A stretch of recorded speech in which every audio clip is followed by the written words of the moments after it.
Ni-rate kayo ng NADCON. Kalat na kalat sa balita. Na-resulta ng pagiging alipin natin sa mga Montenegro. Malaking kahihiyan ito. Sana may makuha na kaming sagot mula kay Tanggol.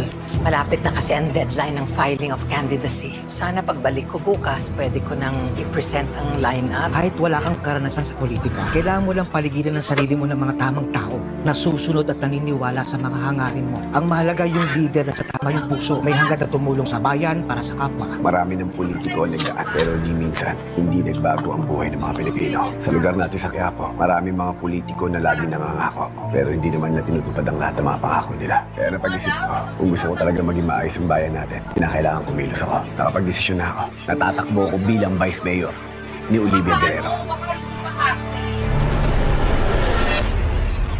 Talaga, Tanggol? Buti naman, Tanggol, tatakbo ka na. Pero kinakailangan ko muna sabihin ko kina Papa at kay Lolo. Mabuti yan. Sabi ko sa nanay ko, magsimula na siyang magkampanya para sa'yo. Ako din tawag, sabi ko sa pamilya ko. Masayang-masaya ako para sa'yo. Huwag kang mag-alala. Susupport ka kami. Pero naisip ko, wala pa rin mangyayari kung magpapailalim lang ako kay Olivia Guerrero. Kinakailangan kong magtanim natin ng pulis niya kung siya ang magbibigay. Kaya papayag lang ako na tumakbo kung susundin nila ang gusto ko. Gusto ko, ako ang mamimili ng lahat ng mga tao na makakasama namin sa posisyon. Dahil kung hindi, ipagpapatuloy lang nila ang manunong pangmalakay para kumita ang sarili ng interes at ang kanilang mga negosyo. May naisip ka na ba kung sino sasama mo?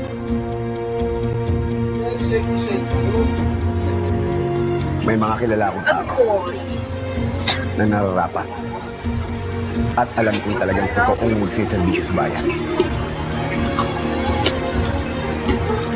Naisip ko si Chairman Mojica dahil sa pagkakaalam ko, nakapag-aral siya ng abogasyon. At kung tatakbo siyang congressman, nasisiguro na meron siyang alam sa batas. Kukuha ako ng mga tamang tao na makakasama ko, ng mga taong tutulong sa akin para protektahan ang interes ng bayan. Chairman, eh di ba ganti-ganti sa'yo yun? Eh, tatubo sa'yo na. Oo nga, Tanggol. Nung nakaraan galit na galit siya sa'yo, namimigay ka ng kanila.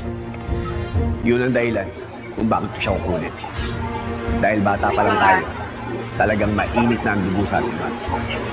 Sa lahat ng mga tao ng pisiga-sigaan at ng gugol sa lugar natin. Dahil nakikita ko kay Chairman Mojica, para sa kanya, ang mali ay mali.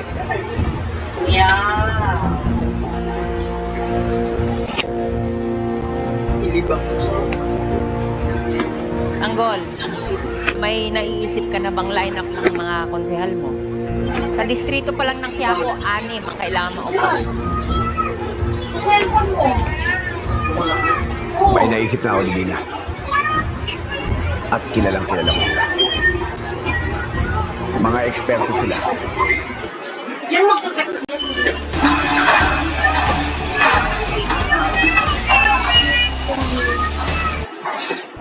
Saan lang mga lalaki? Naisip ko na dapat may kasama akong doktor sa partido. Siya ang tutulong sa akin na ayusin ang mga issue at kakulangan sa mga pampublikong ospital at health center.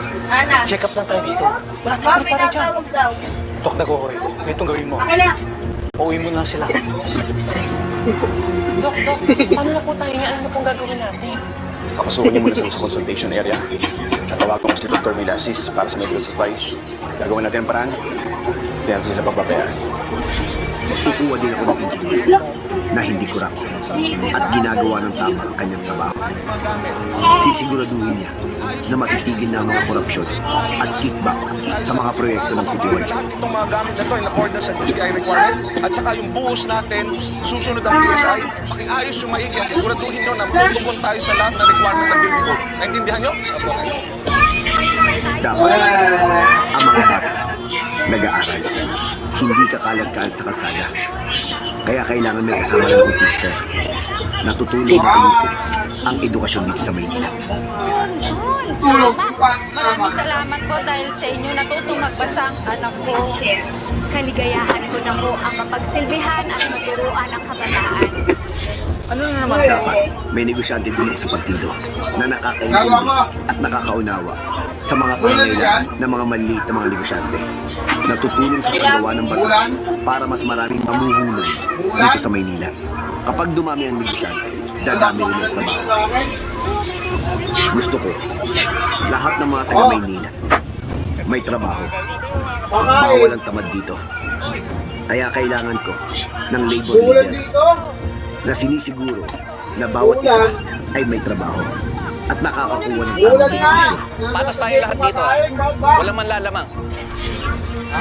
Ang huli, kailangan alagaan din ang karapatan ng mga kababaihan at ng mga matatanda. Kaya dapat may kasama akong social worker na magtitiyak na nasusunod ang mga karapatan nila. Ginawa mo. Hindi pa huli ang asawa mo. Ang ganda ng lineup mo na. Pag nanalo, tsak na masisilayan ng Maynila ang isang napakalaking Saka kailangan maging matalino ng mga botante. Hindi porke gwapo at may pera, magbubulag-bulagan silang bumoto. Maraming salamat sa tulong niyo. Ang dahil sa iyo lumalakas ang loob. Naunan pa ba?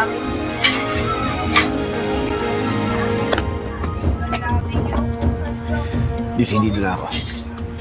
Tatakbo ako bilang Vice Mayor. Aalis muna ako. Kinakailangan ko punta si Papa at Lolo para sabihin sa kanila ang desisyon ko. Mag-iingat ka, Tanggol. Ito.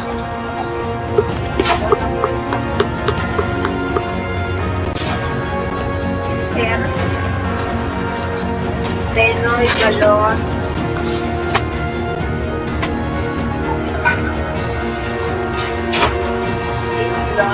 Setsaron. Setsaron? Ano Setsaron? Setsaron? Setsaron? Setsaron! Matigil. Totoo ba ito, ma'am? Magla-lockdown daw ulit? Yes. Ha? Hindi. Pag-lockdown yun. Another hangover again, sis? Wow, good job. Ayan nga yung tumama nga yung kape. Bakit hindi ko nalinis? Erika, ikaw ha, baka naman nagwawala ka na dyan sa mga party-party mo na yan. Marami ng problema yung pamilya, huwag mo nang dagdagan. Pero hindi naman ako public figure, so I don't care. O mamaya pag-alis ko Tonta. dyan. Nag-iingat ka lang, pero yung sasagot mo. Pero yan, hinay-hinay na. Hinay-hinay. Sanay ka ng ganyan Babawahin bata natin ka ang talaga. pangalan ng pamilya natin. At yun ay responsibilidad natin lahat. Mamaya, Okay na nga. nagkapangin na natin ang mga butante. Kasi Magsisimula tayo sa Quiapo. Yung insidente na nangyari sa pier, ang usap-usapan ngayon, Huwag kang malikot. nawala ng tiwala sa mga gerero. Kaya naman, mga oportunista dyan, sigurado lalabas sa atin dito sa malalapit na eleksyon.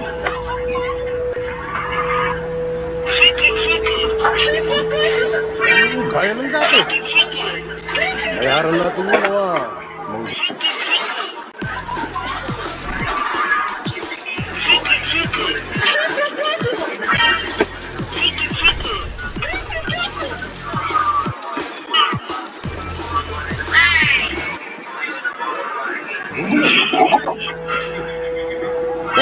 Pero, wala naman akong nababalitaan gustong kumalaban sa atin.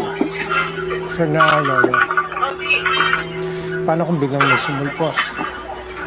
Paano kung may pera din siya at ayaw niya tanggapin pera natin? Hindi makakatipid tayo. Niligpit natin lahat. Ang kumalaban sa pamilya Guerrero, yun ang pinakahuling magagawa nila.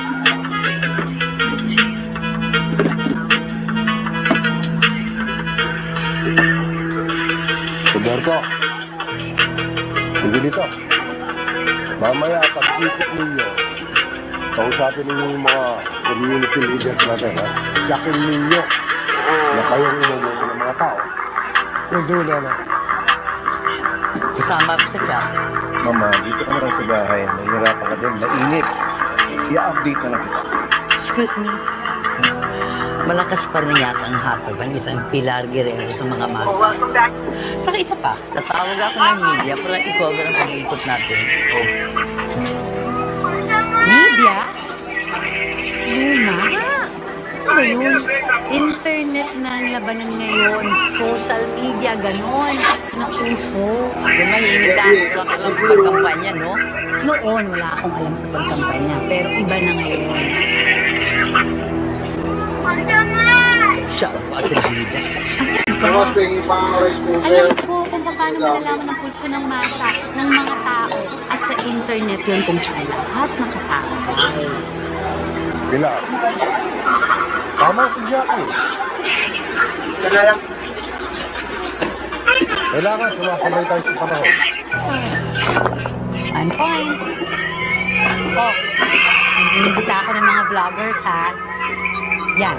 Yan mga yan, kampi natin yan. Tutulong sa atin na makutulong ng butante. Okay?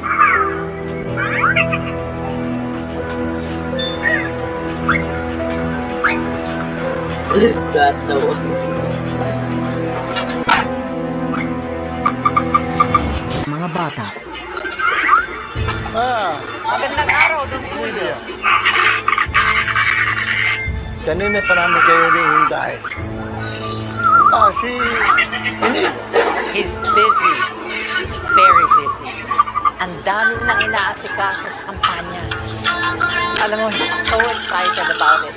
Frankly, we all are. Si Tanggol. Still not here. Darating na rin mamaya. Huli ka na muna sa opisina. Ito na tayo maghintay. Marites, pwede magpahanda ka na makakain sa kanila, please. May I know who she is? Ako ang nanay ni Tanggol.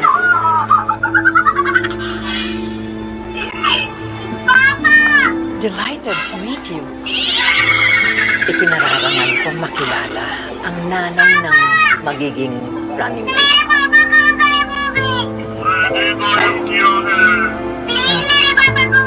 Hindi pa ako nakakapag-desisyon ng anak ko kung tatakbo siya o hindi. Oh, but I know he will. It's best for all of us. Excuse me, maganda lang ako na pagkain. Oh, halika sa opisina. Ito na tayo maghintay. Let's go.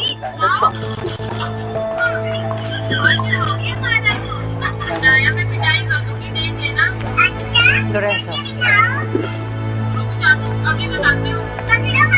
Thank you. yan ang mga pangalan ng mga napipisil ko mga konsehal. Kinausap ko na sila and they're very enthusiastic para sumama sa partido natin. Bueno, mukhang may mga pangalan at pera itong mga ito. Bukod dito, alam nila ang laro ng politika. Maganda ito. Makakatulong sila sa aming negosyo at sa kampanya. Can we trust them? Baka mga tuta lang ito ni Gustavo. Don't worry, Ramon. I have screened each and every one of them. Lahat sila maaasahan. Mapapagkatiwalaan dahil loyal sila sa akin. And I, of course, am loyal to you, mga Montenegro.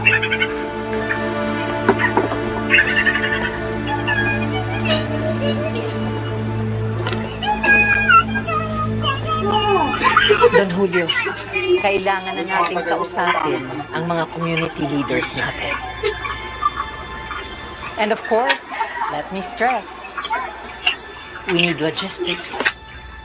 Kailangan natin ng pera para gawin ito. Huwag muna tayo magmadali. Wala pa ang anak ko. Hindi pa natin alam ang desisyon niya.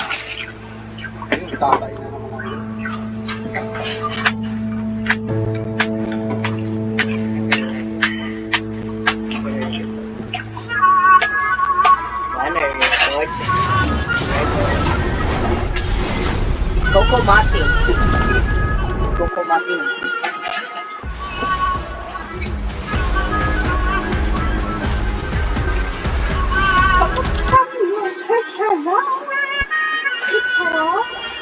Ninang, Teacher.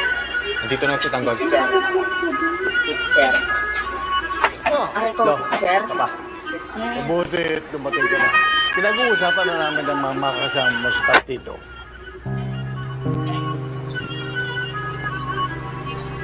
Vice Mayor, kamusta? Nakapag-desisyon ko ba kayo?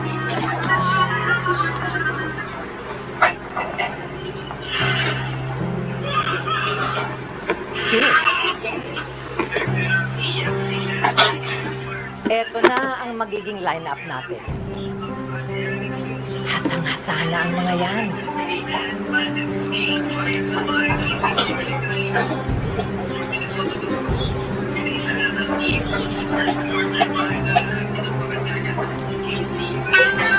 Pasensya na po. Hindi ko kilala kasi itong mga to. Kaya na po ba to? Well, Tanggol. Ikaw na lang ang hinihintay namin.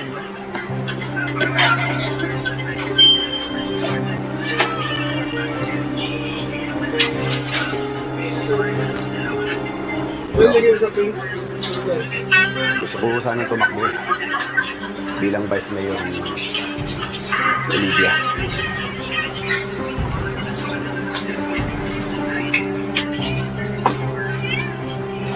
Kaya lang po, tatakbo lang ako kapag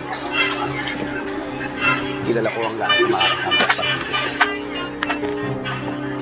Tanggol. May problema ka ba sa lineup ko? Wala naman ako. Kaya lang hindi ko kilala ng mga to. Hindi ko alam kung pagkakatiwalaan ko sila. Ang gusto ko sana, yung makakasama natin sa partido, ay yung mga personal at mga taong kilala ko. Yung mga taong mapagkakatiwalaan at yung totoong tutulong sa atin. Hindi naman importante yun. Ang importante, manalo tayo. Nakapunta naman tayo ng batang plato para mamunod na. Pakinggan muna natin ang anak ko. Mukhang may desisyon na siya.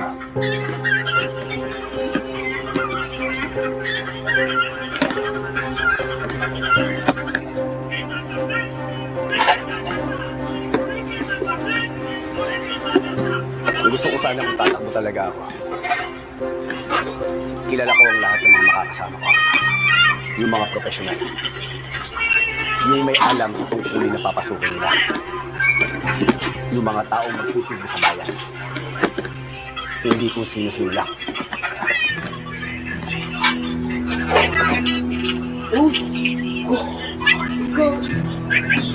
Nagdidikit nga sa taas yan. Baka naman. Mga walang pangalan yung mga yan. Kung sino-sino lang. Walang pangalan, walang pera. Eh di lalo na tayo natatalo. Huwag kayong mag-alala. May kampanya pa naman. May panahon pa para makilala sila ng mga tao. At siguradong hindi ko pababayaan pa rin ako. And do not underestimate ang money power. Kaya naman ipanalo lahat yan. Sa bagay, hindi rin naman kilala si Gustavo na una sa kamandidato. Pero nanalo siya dahil sa amin.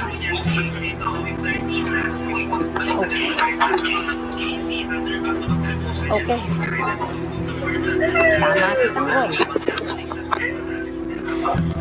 Anything para sa lungsod ng Manila.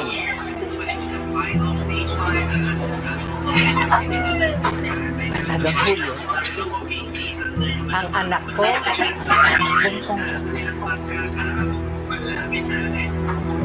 Meron ako naisip para. Meron ako naisip. Meron ako naisip. Pasensya na po, Vice Mayor. May naisip na po kasi ang tao para din sa posisyon na yan.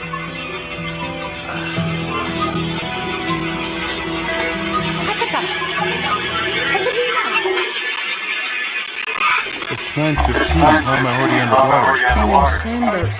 I'm in an actual boat. I thought Grandmother just...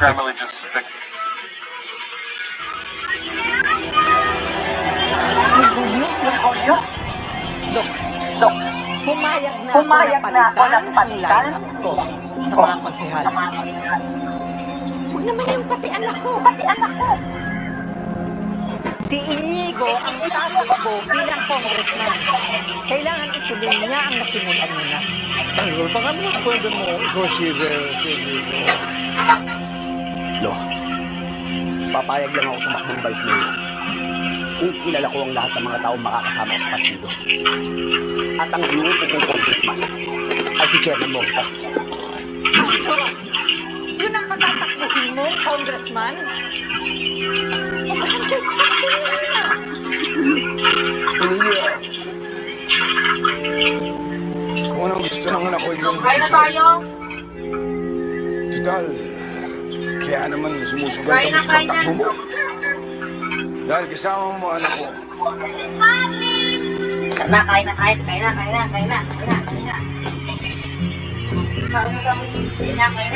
Bayaan mo na ang idea. Ipasa mo na si Nico sa City Hall kapag natalo kang mayor. Kain ka na, te. Tulog ka. Akin na baby ko pera.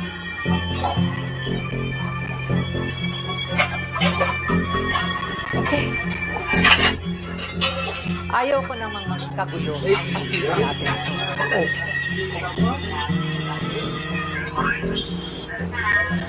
Ikaw naman, no, mananako ako kita.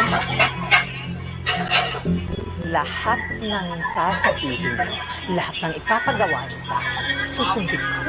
Good. Very good. O sige, sayang ang oras. Bukas na file ng certificate of candidacy. O sabi ninyo kung sino man ang dapat yung kausapin para makapaganda tayo sa kampanya. Yolo, pupunta ako ng San Dimas ngayon. Kakausapin ko lahat ng mga tao. Sasamahan ko na sila. Mama ko, si Bamba mo. Gusto ko na rin makilala yung lahat ng mga sinasabi niyang patatakbo.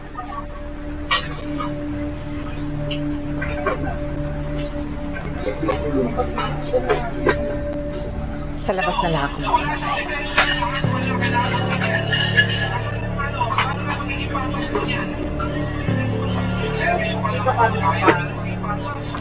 Lagay ko ng lugar.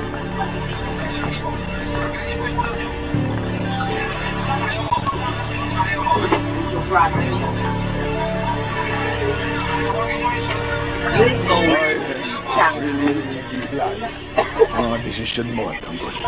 Pagod na kanin. Ang galala. Hindi ako gumagalaw. Gagawin namin lahat para manalo. Tulog. Tulugan. Papa, dapat to hindi lang ako nanalo. Kung hindi lahat ng mga kasama ko sa partido. Para mabantayan namin si Olivia sa City Hall. Huwag ka mag-alala, Tanggol. Hindi ka pababayaan ni Olivia. Still Guerrero yun. Pero Tanggol, tama ka. Hindi ka mga taong mapapagkatiwalaan. Dahil alam mo naman sa politika, hindi mo alam kung sino ang kakampi o kalaban mo. Yan din po naiisip ko. Kasi kahit manalo ako, kung mga kalaban ko at galit sa akin ng mga makakasama ko na, Lagyan mo ito ng kasinna. sigurado po kukontrahin lang nila ako. Kaya kinakailangan ko lang yung mga kakampi, naiisang minahangin. Oo, Tanggol. Tandaan mo. Napakagulo, napakadumi ng papasukin mo. Dapat mag-ingat ka, anak. Huwag kang mag-alala, Marites. Poprotektahan namin sa tanggol.